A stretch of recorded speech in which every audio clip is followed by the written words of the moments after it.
Okay, let's open in a word of prayer. So, Lord, thanks for the day. Thank you so much for the things that you've warned us about and the understanding that you give. We pray that you'll use this in people's hearts and minds today, and that we will always keep in mind that we need to stand firm in our faith, especially in a troubling time. Bless us today. In Jesus' name, amen. Well, today I really worked hard, and I came up with this title, Trial Balloons. And you can imagine what I'm going to talk about. So just let me, I also did first hour. You can pray for Pastor Charles. And Sandra, Pastor Charles is in the hospital. He had some heart issues last night. I hear he doesn't need a stent or a cath or anything like that. Just some antibiotics or something. And so pray for him that he will recover quickly. I did the sermon first hour, the masculine, those who are wise. If you want to listen to that, because I covered some of these areas. So in case you don't want to go listen to me twice, I'll just say that I was driving home the other day and I saw this big white dot in the sky, and I'm seeing all the news reports, and I looked at it a second time. It was clear that it was just the moon. And so I posted that on my Facebook page. I said, there's a full moon and a Chinese balloon in the sky, a couple big white dots. And somebody said, I think that would make, you could have a ballooner eclipse, which I thought was just a brilliant comment. So that was the best comment of the week. And of course, you saw all the memes with Hunter Biden floating around on balloons, and I'll talk about it in a minute. It's just wasting a lot of time. So just an update. So I think it's Tuesday at 5 Eastern. I'm going to be on Hope for Our Times with Tom Hughes. We recorded it already. It might play tomorrow. So listen to both days, And then Tuesday morning at 10 a.m. Eastern, I'll do Stand Up for the Truth on Q90 FM, Q90FM.com, and Wisconsin with David Fiorazo, Stand Up for the Truth. And we'll talk about some of these things, probably some of the things I talked about today, because it's a different audience. But it is a very strange world. So I have a thing that somebody shared with me, and I thought it was pretty good. We've got this stuff going on with artificial intelligence, and I have to tell you, it can be kind of creepy the way all this is. I sort of morphed this into the head there. We talk about the convergence of events, all these different things that are happening as we get closer to the return of the Lord. The grid that I use, I did do a midweek update this week. If you go to Fellowship Bible Chapel, it will be under the live tab. YouTube changed the way, after all these years of YouTube being there, they decided to make it, if you do a live broadcast, it's in a separate tab. So unless I upload it separately, so it's under the live tab. And sometimes I wonder if they're doing this because they're having trouble with advertising revenue being down, and they don't want people to watch the video, so people don't watch, they don't have to pay things, but then the advertisers aren't happy. So it's a vicious cycle. So this is the grid that I use: acceleration, convergence, logistics, and understanding. Also, two things I forgot. I will be doing Last Days Bible Conference with Carl Kirby and some others. I apologize, I can't remember the names right now. That's in Calgary, Canada. If you want to find out more about that, I don't know that they have the registration or anything open. It will be in Calgary, May 5th and 6th, I believe it is. LDBC, Last Days Bible Conference.ca will get you to the website. So another thing to remember too is that this is what Lenin, that great biblical scholar Vladimir Lenin, said: there are decades where nothing happens, and there are weeks where decades happen. And I'm telling you, there's a period of time coming when there's going to be a whole bunch happening in a very short period of time. The other thing that people talk about, I talk about convergence. Everywhere I look, people are talking about convergence. I'm going to play an interview of a political leader today. He talks about, all these things are converging. So I should have copyrighted the word, I guess, if you could do that. And remember, A lot of things are going to happen, but it's a birthing process, not a C-section, this end times thing. That's my view. That's my conviction. And then again, I talked a lot about this first hour about this verse in Daniel 12, verses 8, 9, and 10, about Daniel. And I heard, but I understood not. Daniel didn't understand. Then said I, "Oh, my Lord, what shall be the end of these things?" And he said, "Go thy way, Daniel, for the words are closed up and sealed till the time of the end. Many shall be purified and made white and tried, but the wicked shall do wickedly, and none of the wicked shall understand, but the wise shall be understand." And that was the point of the first hour sermon. We want you to be one of the wise. That's our goal. That should be all of our goals that happen. Now, I don't have a picture for it, but there are these symbolic things that happen. There are things that happen that appear in our culture that are clearly occult, clearly satanic. I'm thinking of, I remember Pam and I years ago, we were in Ontario, California, and we went to see one of the Marvel movies, Captain America Winter Soldier. I remember because I had watched it being filmed when I was in Cleveland. They actually filmed that in downtown Cleveland, making you think that it was New York. And I had to stand in the courthouse once for like 45 minutes while they finished a scene. So I wanted to see, well, what does it, I can see that they got a lot of stuff out there, but it doesn't seem to really fit together. And the way they do the camera angles and everything is very amazing. But the other thing that's amazing is that the stories, though, look at the progression of what's happened. The Marvel series started off with Iron Man. I can make a suit and make myself into something. And then with Captain America, it was an injection and made him into something else. And there's a very heavy occult theme, and I think it carries through to the transgender thing. So this week, and I apologize for not having, I forgot to grab a picture of it, there was a gold statue put in New York City. Have you seen the picture of this thing? It's clearly satanic. So if you want to hear a good commentary on that, I'm going to refer you to someone.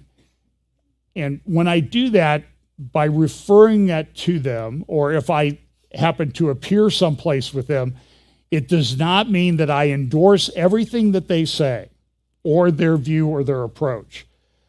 But I have no doubt that this man is a brother. His name is Doug Wilson. He's a pastor, I think, in Moscow, Idaho. But he's sort of Christian Reconstructionist, and he's very good. And he talked about this thing is, this statue is satanic. And what are we going to do with it? And so he referenced the passages where that was talked about. And I thought, I'm just going to read the passages because it's a great story. And it talks about Josiah and the mess that he had to clean up after King Manasseh, who, by the way, near the end of his life repented. But I think he was the longest serving king in the either the northern or southern kingdoms, the divided kingdom of Israel. He was in Judah, and I think he reigned like 55 years or something like that. A long time, and he was really bad. But what happened was so bad, God just said, I'm going to judge you anyway. Because I can't tolerate this.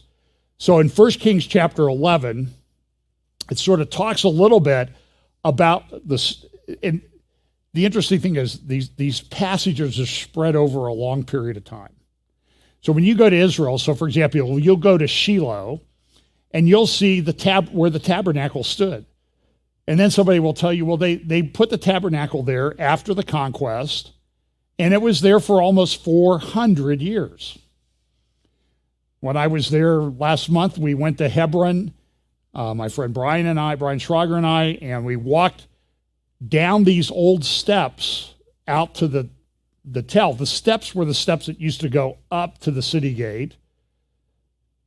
And you start reading the stuff there. These steps are like 4,500 to 4,700 years old.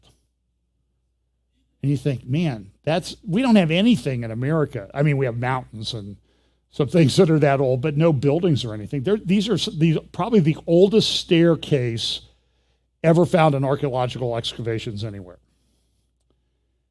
But then you start realizing that when Abraham came to Hebron and went to the city, he probably walked up these steps. And they were 800 years old when he used them. Amazing. So this story starts with King Solomon.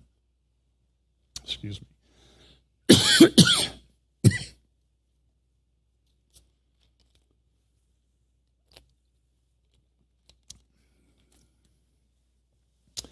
The story starts with King Solomon in 1 Kings chapter 11. He's going to be introduced to an idol in here.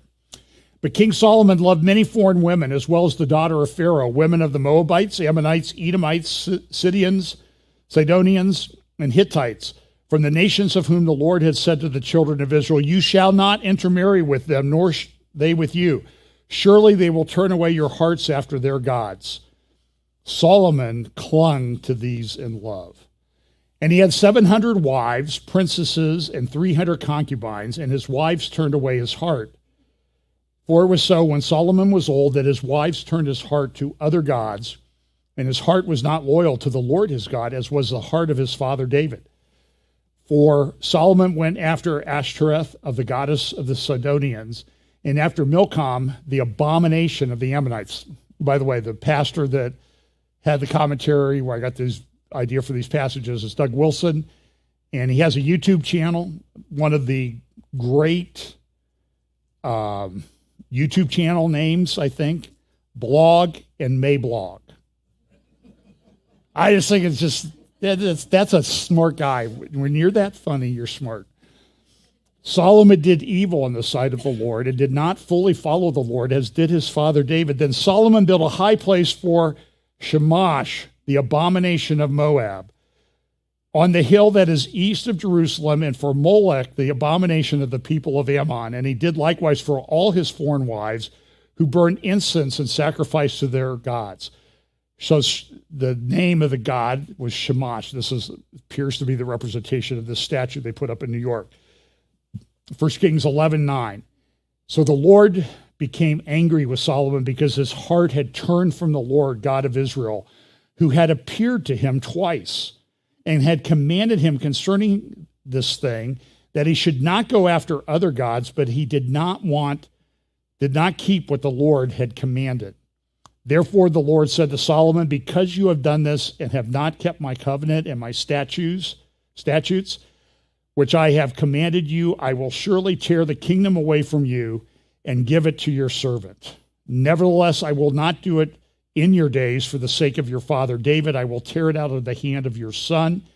However, I will not tear away the whole kingdom. I will give one tribe to your son for the sake of my servant David and for the sake of Jerusalem, which I have chosen.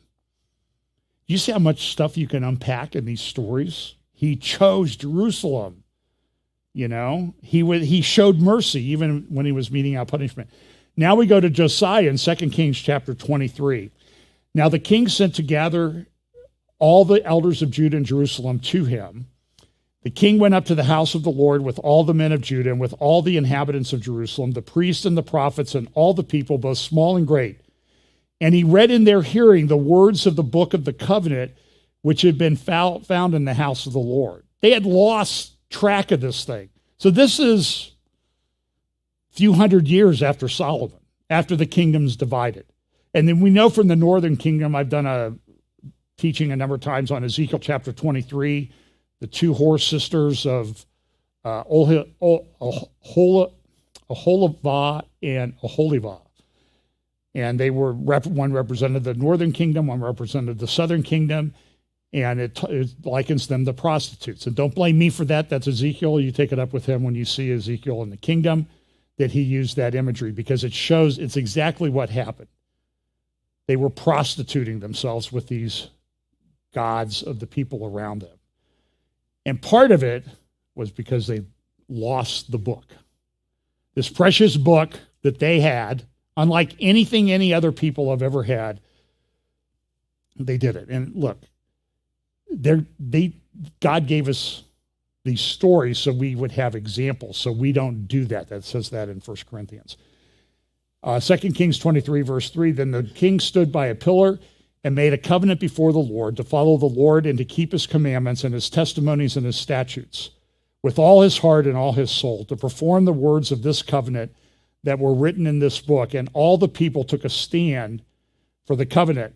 And the king commanded Hilkiah, the high priest, the priest of the second order, and the doorkeepers to bring out of the temple of the Lord all the articles that were made for Baal, for Asherah, and all the host of heaven. And he burned them outside Jerusalem in the fields of Kidron and carried their ashes to Bethel. Bethel was where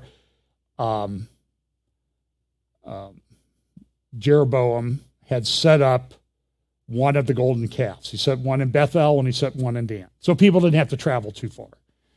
He was the first seeker-sensitive pastor, I guess, if you would say. He made it easy for them. Then he removed the idolatrous priests from whom the kings of Judah had ordained to burn incense on the high places of the cities of Judah and in the places all around Jerusalem, and those who burned incense to Baal, to the sun, to the moon, to the constellations, and to all the hosts of heaven. And if you want to read that was a long-standing problem. I mean, Ezekiel is going to write about his experience going back to the temple, and you can read that in Ezekiel chapter 8, where he talks about the abominations that were happening, and the abominations were happening because they were led by the leaders of the people. That's how bad it was.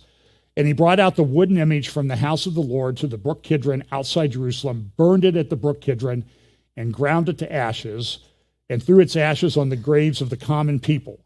Then he tore down the ritual booths of the perverted persons that were in the house of the Lord, in the temple, where the woman wove hangings for the wooden image. Ezekiel talks about that in Ezekiel chapter 8. And he brought all the priests from the cities of Judah and defiled the high places where the priests had burned incense from Geba to Beersheba. Also, he broke down the high places at the gates, which were at the entrance of the gate of Joshua, the governor of the city, which were left to the left of the city gate. Nevertheless, the priests of the high places did not come up to the altar of the Lord in Jerusalem, but they ate unleavened bread among their brethren. And he defiled Topheth, which is in the valley of the son of Hinnon, that no man might make his son or his daughter pass through the fire to Molech.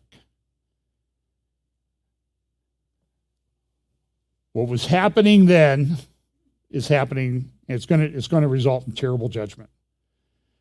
I believe it's a picture that's going on in the world before the Lord returns. They're sacrificing their kids to convenience.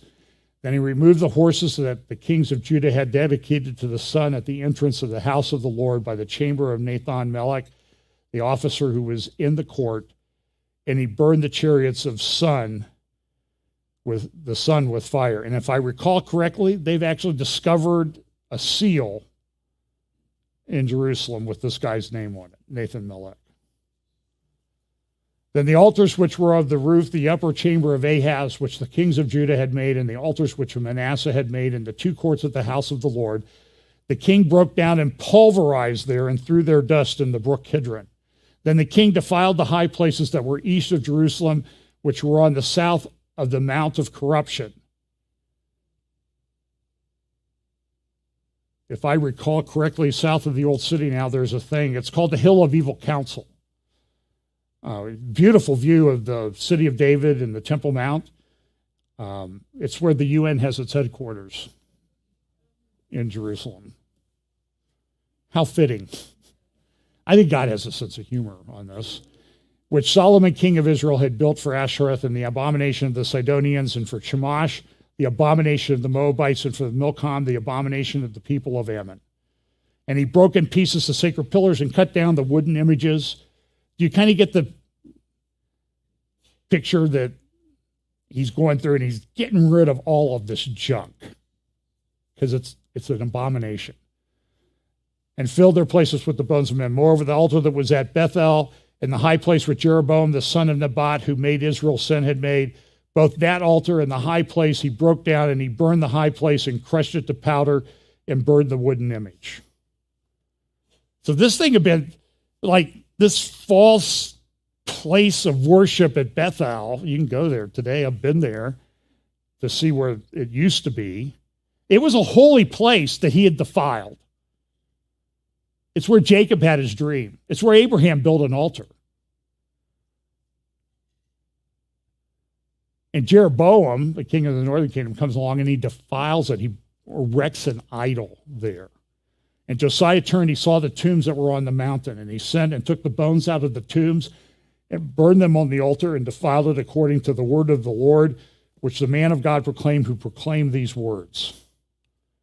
And he said, "What gravestone is this that I see?" So the men of the city told him, "It is the tomb of the man of God who came from Judah and proclaimed these things which you have done against the altar of Bethel." And he said, "Let him alone, let no one move his bones." So they let the bones alone with the bones of the prophet who came from Samaria. And it goes on and it talks about, and Josiah is not done. Took away all the shrines of the high places that were in the cities of Samaria, which the kings of Israel had made to provoke the Lord to anger. The kingdom of Israel, Samaria, that's gone. I mean, it's already been judged by this time. And he did to them according to all the deeds that he had done in Bethel. He executed all the priests of the high places who were there on the altars and burned men's bone on them. And he returned to Jerusalem. And the king commanded all the people, saying, "Keep the Passover to the Lord your God, as it is written in this book of the covenant." Such a Passover surely had never been held since the days of the judges who judged Israel, nor in all the days of the kings of Israel and the kings of Judah. Oof. In the 18th year of King Josiah, this Passover was held before the Lord in Jerusalem. Moreover, Josiah put away those who had consulted mediums and spiritists, the household of gods and idols, all the abominations that were done, and you can read about them in another book. It also says, it concludes with this, now before him there was no king like him, who turned to the Lord with all his heart, with all his soul, and with all his might, according to all the law of Moses, nor did after him did any arise like him. Nevertheless, the Lord did not turn his fierceness of his great wrath, with which his anger was aroused against Judah, because of all the provocations which Manasseh had provoked him. And the Lord said, "I will also remove Judah from my sight, as I have removed Israel, and will cast off the city Jerusalem, which I have chosen, and the house of which I have said, my name shall be there." Amazing story. So you can go there today. And so what you see, though, the picture of what was going on at the time of the judgment of the nation, the nation of Judah, the kingdom of Judah, is a lot of what's going to be going on in the world, in the church, at the time that the Lord returns. So last Sunday, when I spoke first hour, I talked about Andy Stanley. I don't know Andy Stanley, but I know what he's spoken publicly, and I can tell you there are many, many other people that are concerned about what's being taught there. They have a pastor lady on staff who recommends a gay organization for counseling. That's pretty well documented. I could go on and on and on. And I'm saying, might be successful, might have things, but judgment day is coming when God's going to pour out his wrath. And it's going to be on the nations, and God may judge America. Do we deserve it? Put a statue like this on a public government building in our biggest city? God's patient, but I don't know that we should be testing that. So let's talk about some of the things that are going on. We talk a lot about, I could go on and on and on about artificial intelligence and that type of thing. I did do a midweek update this week. Personally, I didn't think it was very good. That's just my personal opinion, because when I sat down, I had so many things going through my mind. I mean, you have no idea. And some things weren't working right, and I got distracted. So if it's not good, I apologize. it's the amount of information and stuff that I think is in stories I think that are prophetically relevant and that sort of thing is just, it's mind-blowing right at the moment. So here's one. This is what's coming. So this is a story from the Mail on Sunday. What did it say? Army spied on critics. This is in the UK. By the way, there are great Christian pastors in the UK, in Canada and elsewhere. Pray for them. Pray for them. I'm supposed to go to the UK in June. Somebody said, I said I might go up to Scotland. They said, you're going to get arrested if you talk that way. Yeah, so this is a Financial Times, the 77th Brigade surveillance of critics of a certain government program. And what are they using? They're using artificial intelligence and surveillance to do these things. This is from a couple of years ago. I found this. I heard an interview with Whitney Webb, and I don't even know if Whitney's a believer. I think I heard her on Glenn Beck this week, and she was talking about the Wellcome Trust, which is a big medical charitable organization in the UK, maybe one of the biggest in the world. And now they have a program, a $45 million program that they're gathering funds for. It's called Leap Forward. And you see here, you can see under it says promoting healthy brain networks. I'm very concerned where this is going. This is for kids. Look at the proposal. Welcome Leap program, the first 1,000 days promoting healthy brain networks. We routinely measure height and weight to assess a child's physical health. We also need objective, scalable ways to assess a child's cognitive health. Now, look, parents and teachers have been doing this for a long time. But now what do they want to do? They want to use artificial intelligence and devices to measure this stuff. Why now? Program goals. Look at what it says. This is from 2021. This has been out there. And now when I'm finished with this, then I'm going to play you a couple of clips of videos from Davos this year, just last month, where they're talking about, well, I'll tell you what they're talking about in a minute. Finally, the proliferation of low-cost mobile sensors, wearables, and home-based systems are providing a new opportunity to assess the influence and dependency of the brain development on natural, physical, and social interactions. For example, relatively unobtrusive, scalable electronic badges that collect visual, auditory, and motion data. Look down here, it says continuous visual and audio recordings in the home.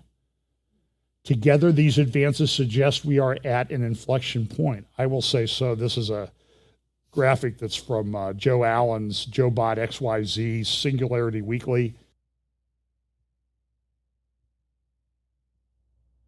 An article that he has there. So here's a video that I'm going to play. The title of the session is called The Battle for Your Brain. Watch this. First off, a video. It's going to make you see the future and understand a wonderful future where we can use brainwaves to fight crime, be more productive, and find love. Wonderful future. You're in the zone. Even you can't believe how productive you've been. Your memo is finished, your inbox is under control, and you're feeling sharper than you have in a decade. Sensing your joy, your playlist shifts to your favorite song, sending chills up your spine as the music begins to play. You glance at the program running in the background on your computer screen and notice a now familiar sight that appears whenever you're overloaded with pleasure. Your theta brainwave activity decreasing in the temporal regions of your brain. You mentally move the cursor to the left and scroll through your brain data over the past few hours. You can see your stress levels rising as the deadline to finish your memo approached, causing a peak in your beta brainwave activity right before an alert popped up, telling you to take a brain break. But what's that unusual change in your brain activity when you're asleep? It started earlier in the month. You send a text message to your doctor with a mental swipe of your cursor. Could you take a quick look at my brain data? Anything to worry about? Your mind starts to wander to the new colleague on your team, whom you know you shouldn't be daydreaming about, given the policy against intra-office romance. But you can't help fantasizing just a little. But then you start to worry that your boss will notice your amorous feelings when she checks your brain activity and shift your attention back to the present. You breathe a sigh of relief when the email she sends you later that day congratulates you on your brain metrics from the past quarter, which have earned you another performance bonus. You head home jamming to the music, with your work-issued brain-sensing earbuds still in. When you arrive at work the next day, a somber cloud has fallen over the office. Along with emails, text messages, and GPS location data, the government has subpoenaed employees' brainwave data from the past year. They have compelling evidence that one of your coworkers has committed massive wire fraud. Now, they're looking for his co-conspirators. You discover they are looking for synchronized brain activity between your coworker and the people he has been working with. While you know you're innocent of any crime, you've been secretly working with him on a new startup venture. Shaking, you remove your earbuds. So the battle for your brain. This is the beautiful future that the moderator of the session talked about. It looks like an Orwellian hell to me. Let's be honest. I think Orwell would come back and say, I never thought of that. And how does it happen? It's like that old Hemingway quote that I cite all the time. How did you go bankrupt? Well, two ways. Gradually, then suddenly. How did the end times come about? Gradually, then suddenly. Acceleration, convergence. So here's another session, and this is much longer than it is, but here's the lady who spoke most about this, and she's going to talk about brain transparency. What do you think? Is it a future you're ready for? These are the elites at Davos. You may be surprised to learn that it's a future that has already arrived. Everything in that video that you just saw is based on technology that is already here today. Artificial intelligence has enabled advances in decoding brain activity in ways that we never before thought possible. You've heard a lot about AI over the past few years. Here at Davos, it's been the talk of the hour. But I want to talk about it in a different way, which is the ability to decode brainwave activity. After all, what you think, what you feel, it's all just data. Data that in large patterns can be decoded using artificial intelligence. And so she goes on and she talks about, you know, there might be some problems. And this is wonderful. And she has a device that she's wearing and she's, look at my brainwaves while I'm talking to you. And I think I would be sitting there thinking, I hope you can't see my brainwaves right at the moment. Or what if we had brainwave activity on people during a prophecy update? I'll tell you, I'd like to spike them all into the red zone, I'll tell you. But just give me a shot at it. So this artificial intelligence thing, and she says, yeah, you know, this might be used a little bit for the wrong thing, but you know, we'll get around that. Welcome Leap in the UK is doing it for children, your children. Here's Peter Thiel. He's a billionaire. I'm just going to play. He's speaking at Oxford about a week ago, talking about artificial intelligence and some of the things that he sees. And he's fully on board with it, but I think he sees some problems. But I'll just play a little clip of his talk there. Had relatively bad math genes and went into this this sort of very, very degenerate field called computer science. This was the one thing that kind of worked the last 30, 35 years. And we had, some sort of progress around this world of bits, computers, internet, mobile internet, maybe AI, although I really dislike that word. And there are probably ways that even that progress has somewhat stalled out or become less utopian in the last decade. But for the last 40 or 50 years, outside the world of bits, it has been a story of general stagnation, and then not just in the fields, not just in terms of no big breakthroughs, but of course also if we try to measure it economically, we have this very odd situation in the UK or the US where for the first time in decades and centuries beyond count, the younger generation has lower economic expectations than their parents, and this just very oddly doesn't fit with the sort of Kurzweilian, Panglossian accelerationism, the singularity's near, and all you need to do is sit back and eat some popcorn and watch the movie The Future unfold. So there's something about the stagnation problem that runs quite deep, seems to be quite multifaceted. I sort of tend to date it back to something like the early 70s, the oil shocks, the inflation, a time when money no longer grew on trees because we didn't have this incredible tailwind of scientific and technological progress that was just advancing on its own. Some way to get back to the future where it's not dystopian, not Luddite, not accelerating simply towards Armageddon, but also certainly not just the totalitarian lockdown. Is this partly why the stagnation you talked about scares you, because you feel like stagnation in technological advancement in universities in the West will directly lead to the downfall of American and Western supremacy? I think it's bad for the West, but I think even if there was no immediate external thing, I think it will derange our societies. If you have no growth, then everything becomes a zero-sum racket where there has to be a loser for every winner, and I'm not sure that necessarily gets you to socialist redistribution, but it probably gets you to something very different from the kind of society we've had the last few years. So we've had this general stagnation, and somehow we've kept going by some kind of inertia. But if it just stops, yeah. So he's talking about he wants to get it moving back, wants to get it accelerating again.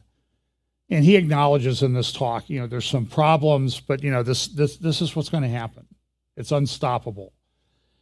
And at this point, it's sort of like when we talk about the Bible prophecy and acceleration and convergence. My view is that we're past the inflection point. We're past the tipping point where we're on the road there, and there's no really way to stop it. The brakes are out, and you hope that there's one, like you're coming, when you drive through the mountains, you see all those off the runaway truck ramps and that type of thing, and you hope you never need one of those, but it happens. That's why they're there. So this, as I mentioned in the first hour, when Pastor Charles called me last night, I said, hey, I'm at the ER. So after I talked to PM, I said, Charles, you can't be here today, and he couldn't be here anyway because he got admitted to the hospital. So pray for him. He has a little bit of a hard issue to deal with, and we hope he'll be back here soon. But I was thinking about it. I ran across this video from Unbelievable, Faith Explored. It's a Christian site, and I don't know their orientation or anything. I don't even know their statement of faith. They seem to be thinking persons, but they had this article up, and it said, should Christians be concerned about the rapid advances in artificial intelligence by Sarah Johnson? And so it talks about artificial intelligence. It talks about ethical dilemmas posed by AI. One of the main concerns about AI is its potential to be used for malicious purposes, such as in military or surveillance applications. It is important for Christians to consider the moral implications of these uses of AI and to advocate for responsible development and use of the technology. And that always reminds me of something like that, like Pippa Malmgren speaking at the World Government Summit in Dubai last year. She was talking about digital currencies are coming, man. And we need a digital Bill of Rights. I can tell you this. I've looked through almost all the sessions of Davos, at least the descriptions. I did not see a session on developing a digital Bill of Rights for people in the world. Never came up. That's concerning. Because I don't think it will. And we're at this tipping point. So the interesting thing is, so when Charles said he couldn't do this morning and I didn't have anything prepared, I thought, hey, I'll just log on to ChatGPT and tell it, give me in the style of something in the intellectual style of Spurgeon, and that, you know, with somebody else's stage presence, and ha ha ha, right? And Pam goes, "You're not really going to do that, are you?" I didn't believe that you'd really think ChatGPT is this stupid, really. But what you find out as you read this article, about 1,500 words. You get to the end of the article, say, now that you've read to the end, here's the truth. This article was not written by a person called Sarah Johnson. And in fact, it was not written by a human being at all, but by artificial intelligence. They typed a short thing into ChatGPT. The description, write me an article about whether Christians should be concerned about the rapid advancements in artificial intelligence. Make it approximately 1,500 words long and include one quote from a famous Christian and a quote from a famous atheist. Also include a Bible verse for reassuring Christians about the uncertainties of AI. Give it a catchy title. And it did it like 10 seconds. And then they said, did this fool you? Did you believe that Sarah Johnson actually wrote this? So this is a guy named John Wyatt, who was interviewed on this podcast by this guy and a female host. And he's a Christian thinker, and he's not against artificial intelligence, but I just want you to hear a couple things that he has to say about it. This is from, I don't know, a week or two ago. Taking over. When it comes to some of the key players, you know, Elon Musk is obviously a name lots of people associate with the advance of technology and so on. He's almost a perfect character to star in some James Bond film, isn't he? As a super villain taking over the world with his AI and his space rockets. But to what extent has sci-fi, do you think, kind of played into this whole revolution that we're now sort of living through? Yeah, my conviction is science fiction is far more important than most people realize. And actually, to be honest, if you really want to understand what is going on, including from a Christian, you need to read sci-fi. Because what's so interesting is that all the other technological revolutions that happen, things like, the age of steam and the development of electricity and all these kind of things, the technology comes first, and then the novelists come along and write novels about it. So Charles Dickens writes about the age of steam and the Industrial Revolution and so on. What's unique about this one is that for 100 years, people have been writing and speculating about artificial intelligence, in particular a lot of dystopian fiction about the machines battling against human beings, and also utopian worlds where the robots do everything and the human beings have nothing to do but enjoy themselves. And most of the people who work in this field, the scientists and technologists, are themselves science fiction nerds. And Elon Musk is a classic example, and he has spoken about this repeatedly, that actually he's trying to make the science fiction come true. Interestingly, it's really, I think, Christians who do have a much deeper and a more profound understanding that evil is a real phenomenon, but it's not the supreme phenomenon. It's not, the power of God, the power of goodness is greater than evil. But at the same time, we've got to respect evil. We've got to take it seriously. We've got to recognize that evil can sort of emerge out of neutral technology. And I think the greatest thing we should be concerned of is not so much about evil robots or Terminators. What we should be concerned about is evil human beings who can use this technology for their own malevolent purposes. Yes, I mean, St. Paul obviously talked about the principalities and powers, and by that, I think he was talking in Ephesians about the both the earthly powers and the spiritual powers. But I think today you could say big tech is becoming one of those earthly powers. It's something, and Christians need to be ready, I suppose, to understand that and respond to it appropriately. I think that's absolutely right. And I think so far, I'm afraid the kind of biblical theological thinking is way behind where the technology is. And one of my frustrations is actually it's turned out to be pretty hard to get serious theologians and Bible scholars to engage with this stuff. So Microsoft, they're investing $10 billion into OpenAI. They're going to incorporate all their products. And then this announcement came out that Google's going to release its ChatGPT clone this week. This is from the UK Times. The future is AI, but will allow humans to play a part. It's a difficult time. I'll talk about this in a moment. But one of the things that's coming is central bank digital currencies. I'm going to just play a clip from Tucker Carlson. I was going to talk about it, but I think he interviews Catherine Austin Fitts from, I forget the name of her group that she heads up, the Solaire Project or something like that. But she's pretty good person on financial stuff, so here's a little discussion about that. So if they take away cash and make everything digital, and digital currency is central bank digital currency, obviously you have no power whatsoever. If they don't like what you're doing, they just shut you down and you're impoverished. It just happened in Canada last winter, so we know what the consequences are. We know why they want it. So that couldn't happen, right? Well, we may live to see the day that it does happen. And here's the latest sign that it may be happening. The number of banks and ATM machines in this country are in steep decline. Far fewer than there were just a few years ago. And in some countries like Australia, they're going away at high speed. So this is not something that anyone voted on. This is something that they're just doing, whether you like it or not. So you can say we have cash, but if you can't get cash, then do you really have cash? So where's this going? That's the question we want to assess tonight. And we're going to with Catherine Austin Fitts, who has been monitoring this. She founded the Solaire Report. She's also the Assistant Secretary of Housing and Urban Development, and we're happy to have her.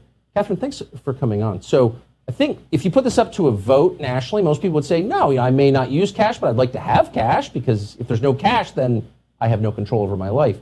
But it seems like this could be a way to affect the same outcome without a vote.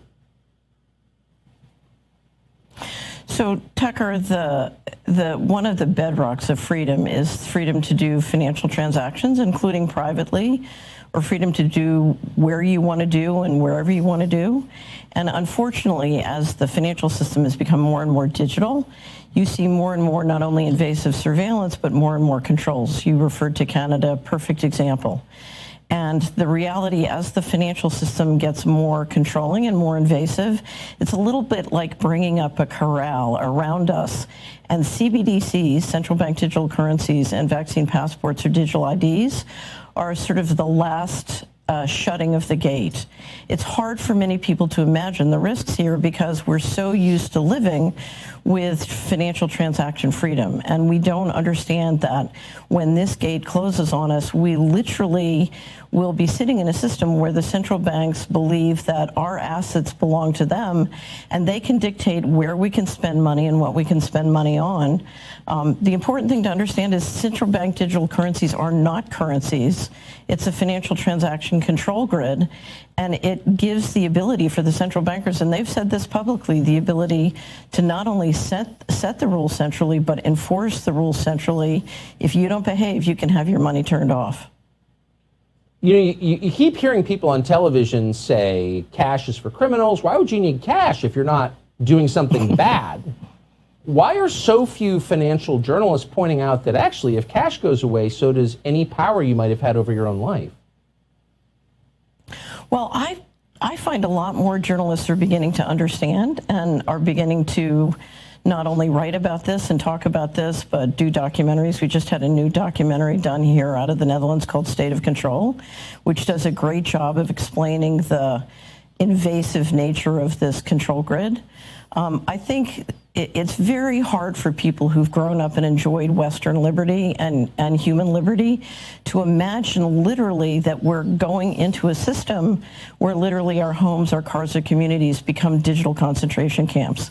So if you've enjoyed liberty, it's very hard to perceive this iceberg before you hit it. And that's why it's so important, and I commend you for talking about CBDCs, because we need to not let the propaganda persuade us that, one, this is convenient, or two, that we need this, or three, we need to understand not only the dangers of CBDCs, but the opportunities if we start to reverse financial tyranny. We've seen the financial system engineered using the federal credit to increase inequality and centralize political and economic control, and it's shrinking our wealth and it's shrinking our economy.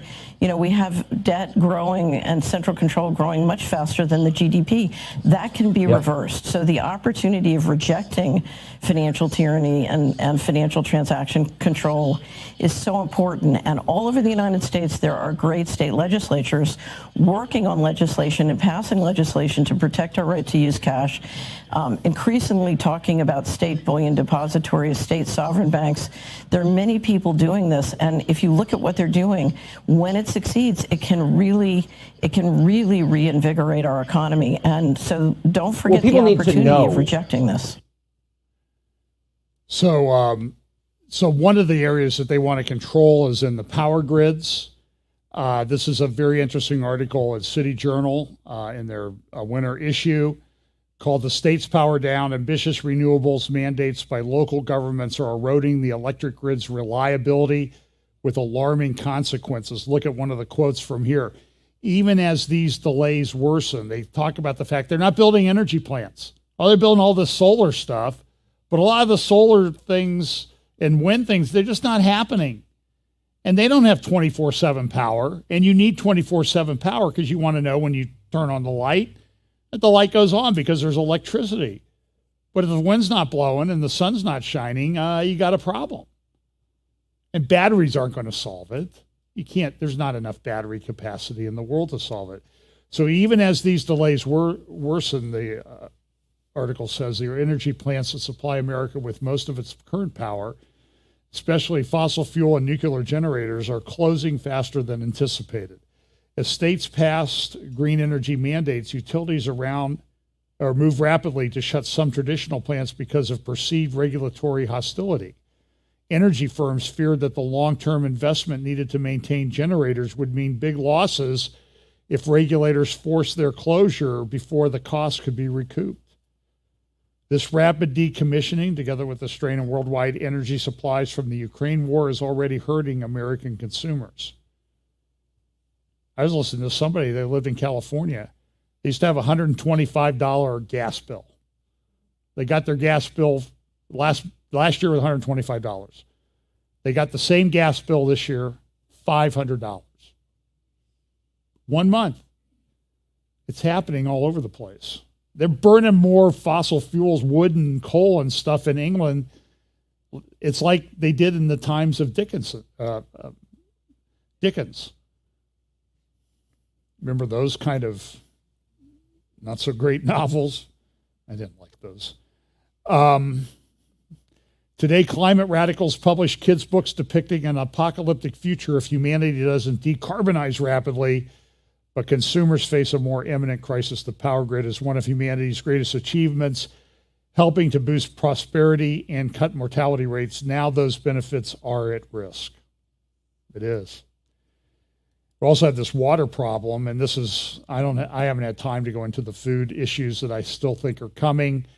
Fertilizer problems, the war in Ukraine, is that going to expand? And everybody seems to try to be turning it into, well, it's probably already a world war of some kind. And what's going to happen? I don't know. I mean, Russia's rattling the nuclear saber.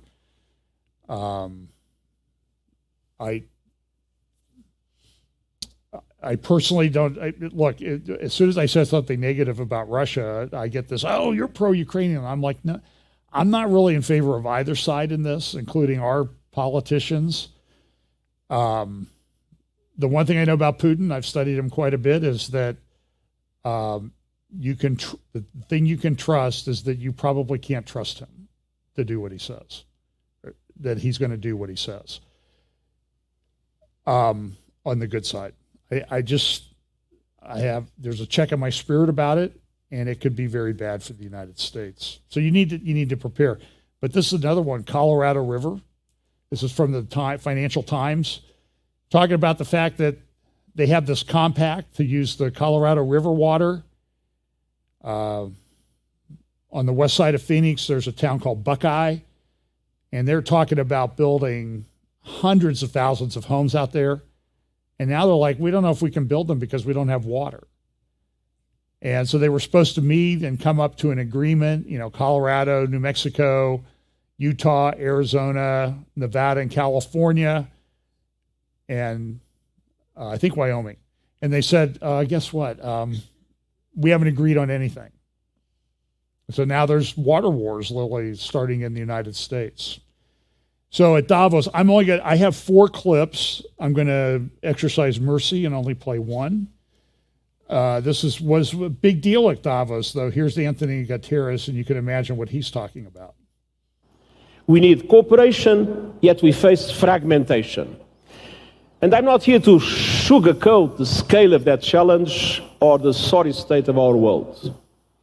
We can't confront problems unless we look them squarely in the eye.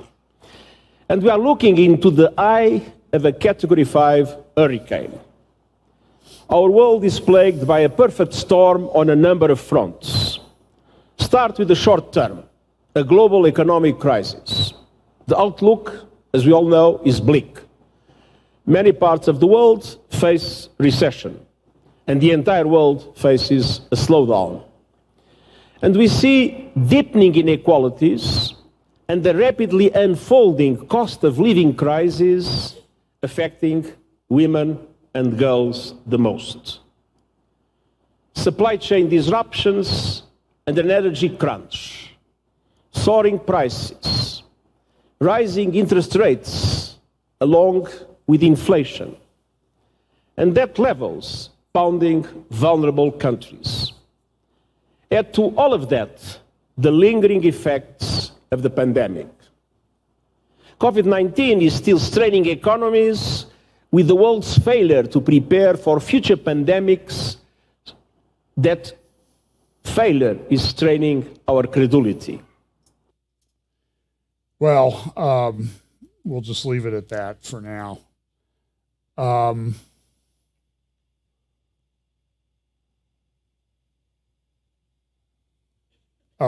So they talked about the climate crisis. So there's a guy named Skidmore in the UK. He came out with this giant report. It's like 380 pages long. I was reading through it this morning. I was leafing through it this morning. I was hitting page forward through it this morning. Net zero is economic opportunity of the 21st century. And so here's the editorial, though, in the Financial Times about it. Conservatives are forced to face net zero. It will be a good thing. Our energy companies, now BP has kind of come out and said, you know what, we're not doing this wind thing. This is ridiculous. We're going back, we're doing oil and gas. Chevron, they're so scared, they're buying back stock, $75 billion worth of stock instead of investing it in the future. Why? Because they don't think they're going to get a return on it with the lunatics in charge. So look at a couple quotes from this article from the Financial Times. The world is facing 2 industrial revolutions, one powered by artificial intelligence, the other by clean energy. Their shape and terms will be set by the world's 3 power blocks, the US, China, and the EU. Joe Biden's Inflation Reduction Act, with its $369 billion of subsidies for green technologies, has fundamentally altered the net zero landscape. The EU is set to respond initially with an easing of tax credit rules. And the EU is really upset with the US because we're dumping so much money into these subsidies. They're saying, we can't compete with this. It's okay. We'll sell you liquefied natural gas for 4 times the price. And our gas and oil companies are going to make a fortune. Sorry about that. Guess you shouldn't have got on the wrong side of Russia. But we'll help you out, Now, there's always this hope that Israeli gas is going to come in, but that's years away, in my opinion. They have it, but they can't get it there yet. This report makes numerous recommendations talking about Skidmore's report, including on solar power and phasing out gas boilers. You're going to hear this all the time. So you saw what happened in the U.S. Somebody came out and said, we got to get rid of gas stoves and gas. The subtext was, we're going to get your gas furnace too. And some of us love gas. We have gas. I love gas.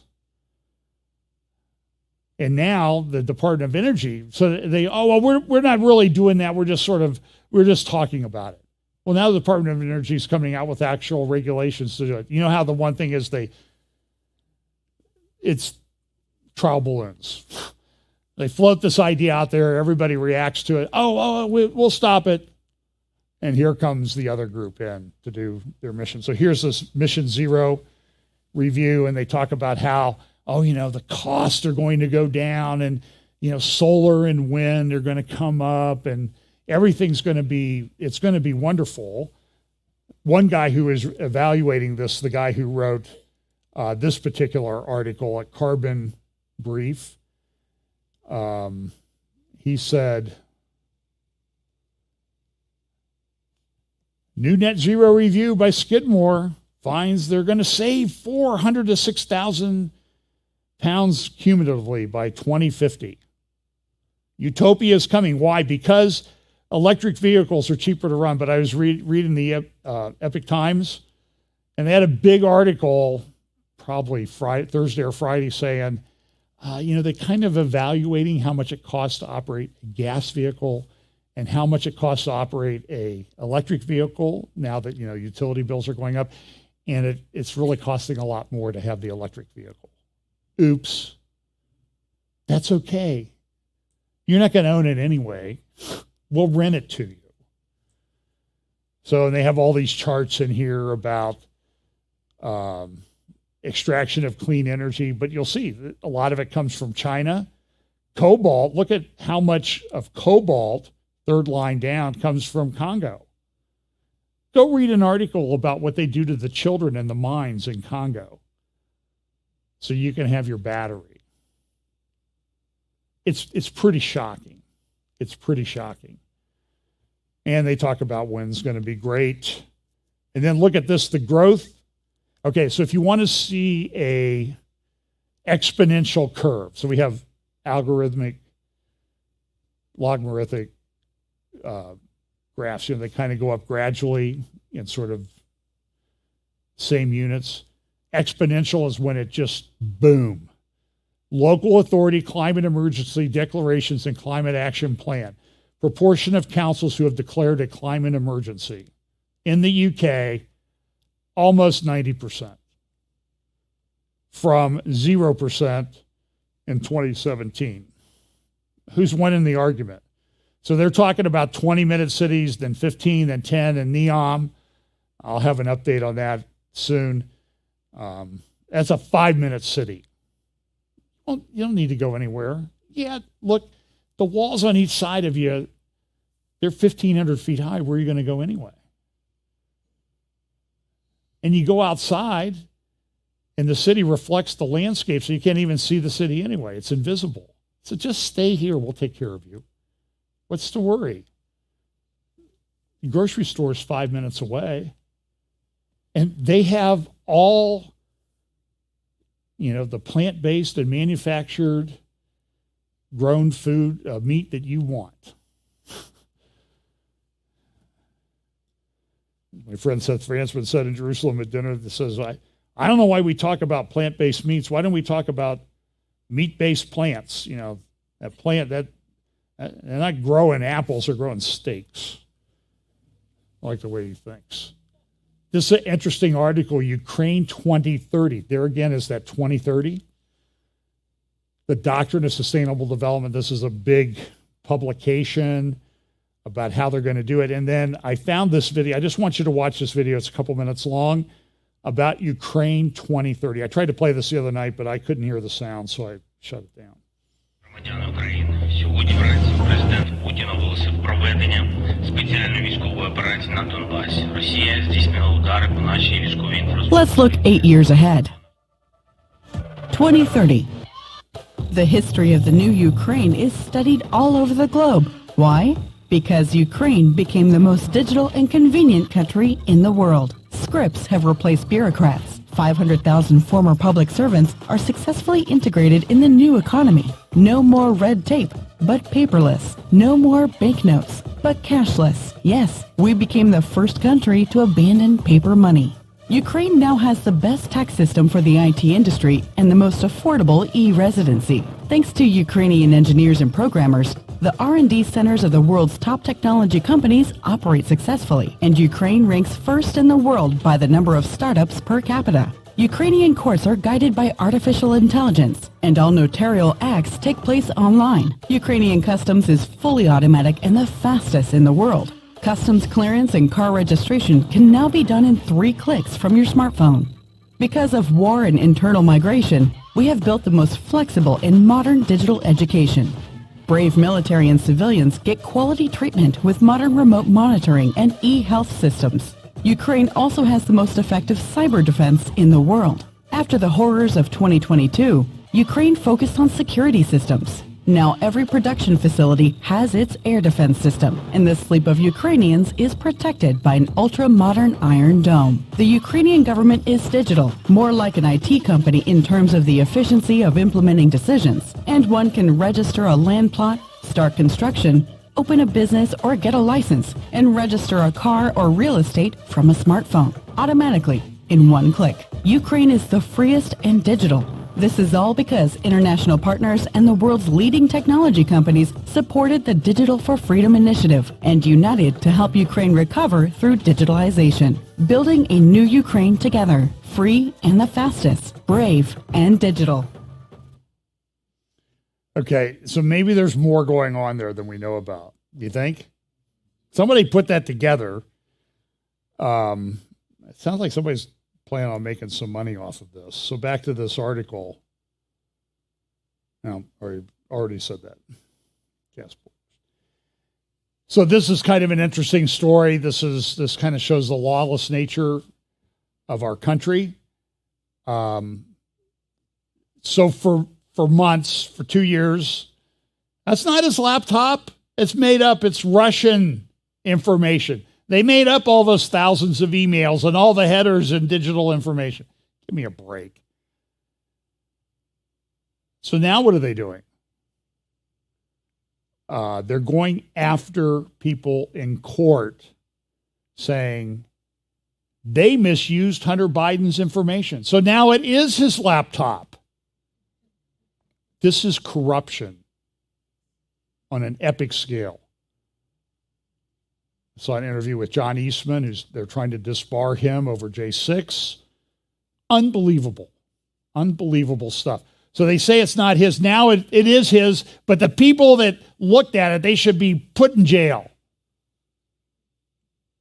By the way, there's a guy charged with a crime in New Hampshire, Massachusetts. You know what he did? During the election, he said, this might appeal to this type of method of voting might appeal to Hillary Clinton voters. They've charged him with a federal crime for that statement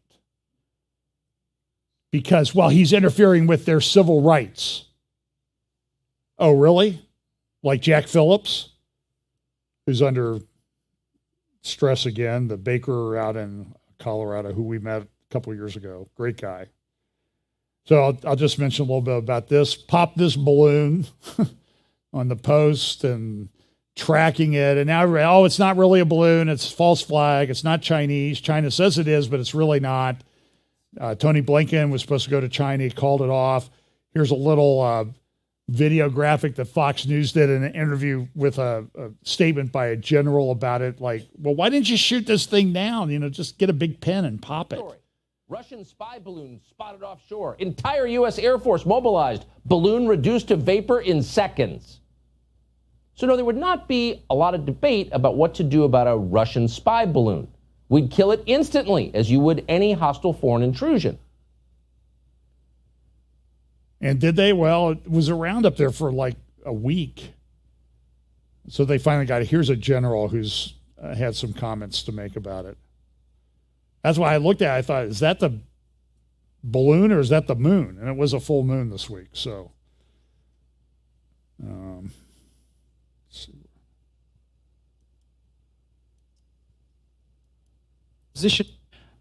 Position of the balloon classified? Phil, right now, what we're not going to do is get into a hour-by-hour location of the balloon. Again, we're monitoring it closely. As I mentioned, right now, it's over the center of the continental United States. That's about as specific as I'm going to get. I understand it might be inconvenient, but does the public not have a right to know if the public certainly has the ability to look up in the sky and see where the balloon is. You said that this is violating our airspace, so why not take it down? We assessed that it does not pose a risk to people on the ground as it currently is traversing the continental United States. And so out of an abundance of caution, cognizant of the potential impact to civilians on the ground from a debris field, right now we're going to continue to monitor and review options. Now Biden's saying, I told them to shoot it down, but they wouldn't do it. Do you believe anything? So they did shoot it down. Pictures of it, you can find it online. This is after Mexican cartels to flood Europe with killer drug. This is a major problem, major problem.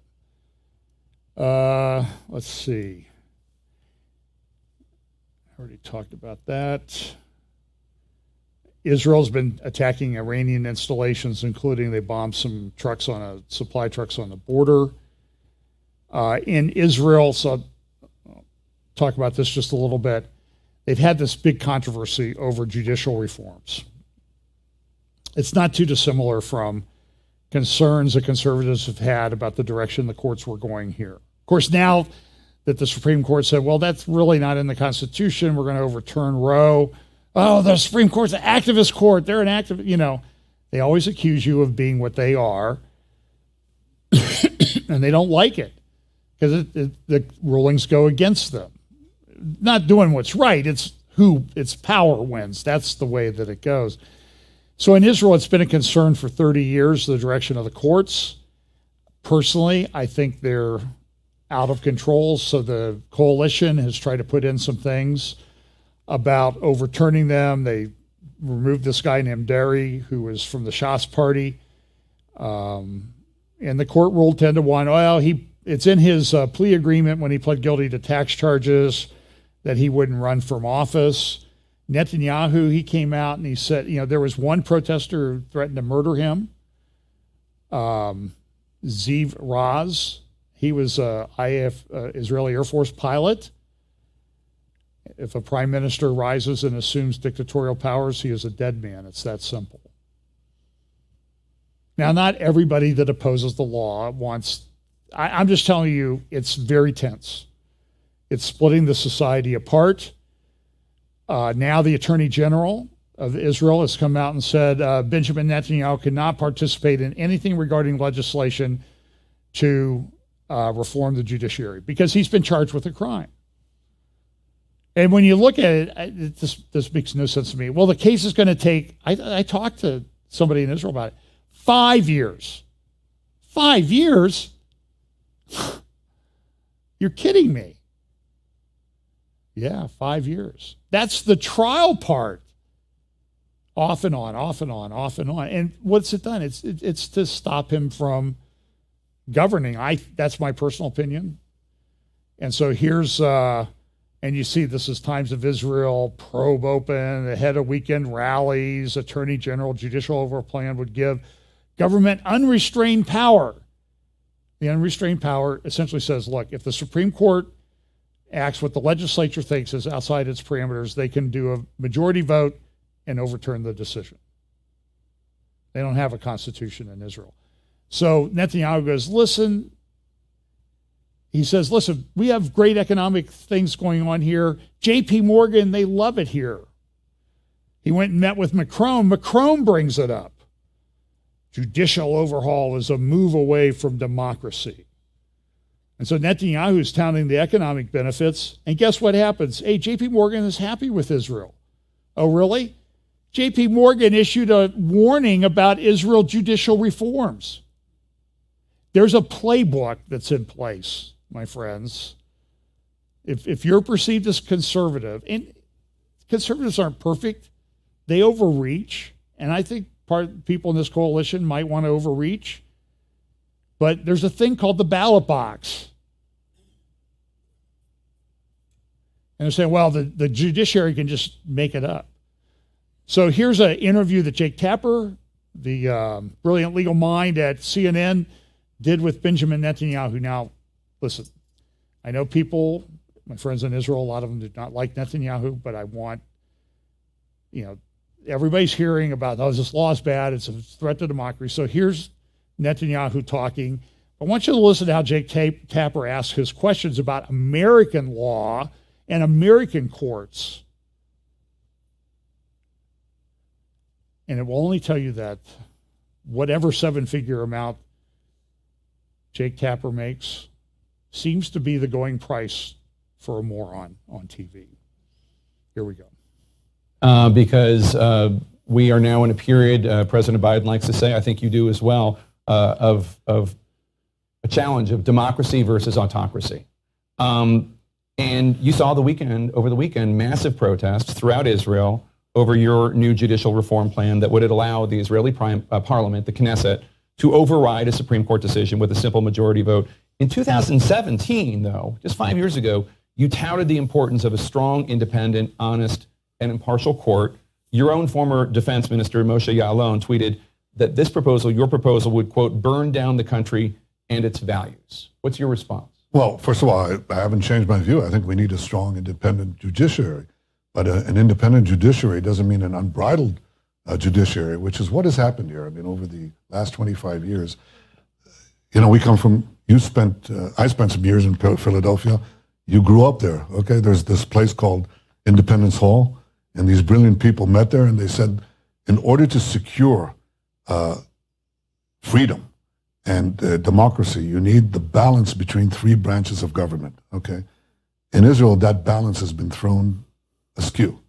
And you have one branch, huge branch, a tree trunk, the judiciary, basically overcoming and arrogating to itself the powers of the legislative and the government. But with a simple majority vote to overturn a Supreme Court decision, I mean, that seems pretty outrageous. We've seen lots of people, and you've heard from the governor of the Bank of Israel, lots of serious business leaders, lots of people. You're so proud, and rightly so, of the economy that you have helped build in Israel. And a lot of these same people are expressing concern to you publicly and privately about what this means. Well, I think they should look at the provisions of this reform. Britain doesn't have a constitution like us, and the court cannot strike down any decision of the British Parliament. But it means you and your party right now could override anything. No, wait. That the Supreme Court rules. There are checks and balances on that proposal. But a simple majority vote in the Knesset. Well, there's something that could be discussed, but let me tell you, and it will be, if the other side deigns to... You are willing to slow it down? You're willing to... I'm willing to hear counter offers. I call for them. But here's the other thing. Okay, so you are willing to slow it down. But here's a country that has exactly this provision. It's called Canada. Is Canada not a democracy? Is Britain not a democracy? Is New Zealand not a democracy? Because they all either have this provisions of such a provision or have no ability of the court to strike down laws. But here's the thing. Look, Jake, if I told you, I came to the United States and I said to you, and here's the main provision that people really object to, okay?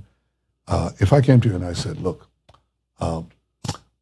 I think your system of selecting judges, where the president nominates the judges and the Senate confirms them in a public hearing, I think that's a danger to democracy. Mm-hmm. I think you should adopt a different system. The difference is a closed committee where 3 judges, Supreme Court judges, and 2 members of the bar association. I'm not talking about your nominating of judges. Oh, wait a minute. But this is the big thing. And listen to this, because they're saying this is the end of democracy. They decide who are the judges. In other words, they self-select. The judges self-select themselves. And they say, and this is a system we have in Israel. And if I say to you, this is democracy, you'd say that's ridiculous. It's unacceptable. People call that the end of democracy. They call what we propose that we have in Canada, or for that matter. I didn't even bring it up because I don't think that that's really. But this is what people are talking about. I think people are talking about the overturning a Supreme Court decision with a simple majority vote. Like in the United States, to amend the Constitution, it's an incredibly arduous process. But we don't have a constitution. Right, but my point is, like, to take a drastic measure, it takes a huge effort, whereas a simple majority vote in the Knesset, but although you said you are now willing to hear counter proposals. Well, there are actually safeties in this proposal. People they don't want to hear. There are slogans. And some of them say it's because of your corruption trial, that you're on trial right now for charges of bribery, fraud, breach of trust. You've denied any wrongdoing. You're fighting these charges. But what do you say to people who say you're only trying to override the judiciary because of yourself and your own interests? None of the reforms, that's false. None of the reforms that we're talking about, these democratic reforms, have anything to do with my trial, okay? And by the way, the trial is unraveling. You know, I had one request in this trial, which was conducted in the last year. Only one request. Televise it. They refused. But enough of it came out. You know, the blackmailing of witnesses, the use of the most advanced spyware on the planet that is supposed to be used for terrorists against my circle of associates. Terrible things that have happened. And as a result, the trial is unraveling. And what happened in the last elections is that the trial was barely mentioned. It was barely mentioned, right. Why? Because, you know, it's unraveling. But again, the reforms have nothing to do with these democratic reforms have nothing to do with my trial, but they have something to do with the fact that we've lost the balance between the three branches of government. In Israel today, it's not only that the judges are self-selecting, it's that they can strike down cabinet appointments. They can strike down laws of the parliament. They can strike down any and all decisions. But you've heard from supporters of yours, strong supporters of yours and Israel. Alan Dershowitz, one of the strongest supporters of Israel in the United States, who says this change will make it tougher for him to defend Israel on the international stage. I'm talking about the overriding of the Supreme Court decision. Well, look, I respectfully disagree. I think it brings Israel in line with most of the democracies of the world, because Israel is right now an outlier. Israel has the most extreme judicial activism that's gone off the rails, and we're trying to bring it back to where just about all the democracies are, both in the selection of judges and the balance between the various branches of government. It's gone haywire. And I think that correcting or restoring Israeli democracy will make the democracy stronger. So, I mean, if the example would be, for example, let's say when Trump was in power and William Barr is not the best example to use because he just doesn't do anything. But let's say there was somebody unlike William Barr make me the Attorney General. Okay. I mean, would I be allowed to go and say, if the Attorney General was an independent office, not part of the government like it is in Israel, I don't like Joe Biden running for president. Joe Biden is biased, and he shouldn't be considering this particular issue. He shouldn't be making a decision to shoot down that trial balloon. This is bad. So, I mean, Arab News, look, Israelis denounced Netanyahu. Look at what this one sign says at the protest. Yarv Levin, foe of Israel's liberal democracy. Netanyahu, Smotrich, Ben-Gvir, a threat to world's peace. It's really gotten extreme. The UN came out and said that Israel needs to stop escalating things. They went in and they took out some terrorists in Jenin, and they're escalating everything. Well, why were the terrorists there planning a terrorist attack and everything?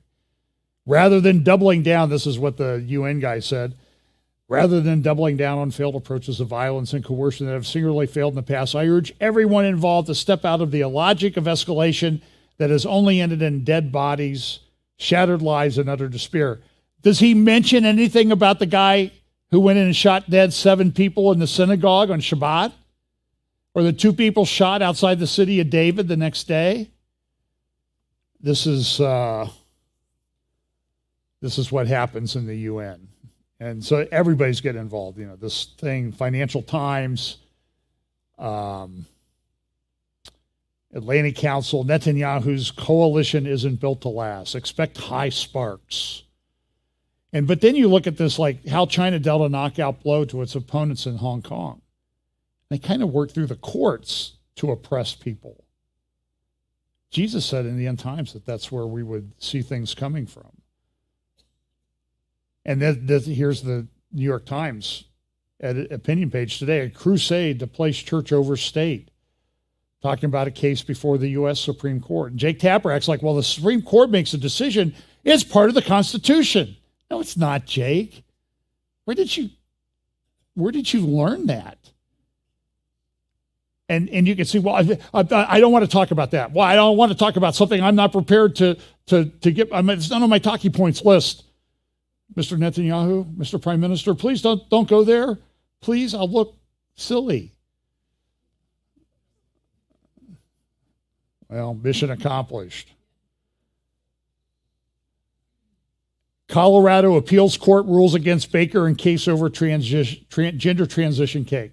He won in the Supreme Court, Jack Phillips did. The day the decision came down, this gender activist called him up to make a cake. And now it's coming. It's been like 5 or 6 years running through the courts. Now the Colorado appeals court says, you're liable.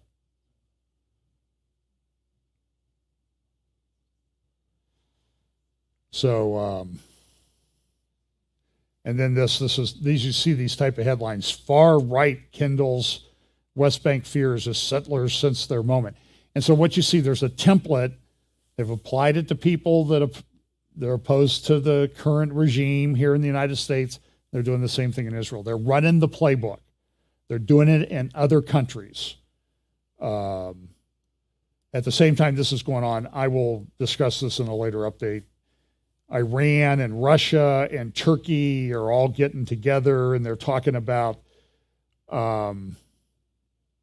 historic meeting with Syria.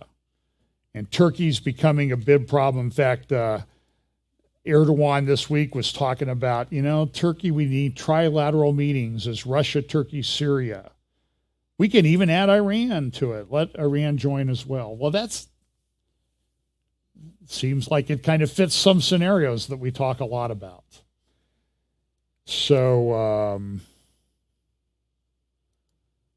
and then this is the Lebanese Hezbollah paper, and they talk about Ben Gvir, and look at the victims of Ben Gvir. There's a big full-page thing in there.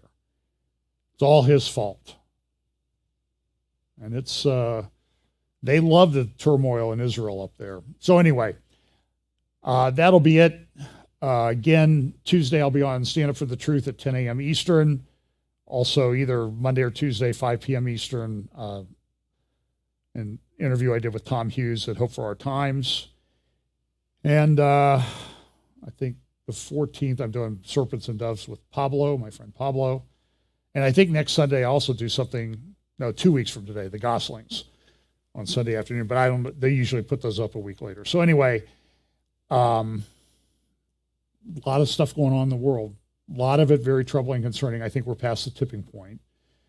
And I would share the people who say, come quickly, Lord, because I don't like what I'm seeing. So let's pray. Lord, thanks for your word. Thanks for instructing us as to what we can expect. Give us the strength to stay faithful, stand firm in the faith, act like men. And whatever we do, Lord, give us the opportunity to act in such a way that it would glorify you and the work that you did for all of us, the gospel, with the work you did for us on the cross, and the fact that you're coming back. Help us to always keep that at the fore of our hearts and minds. Bless us this week. In Jesus' name, amen.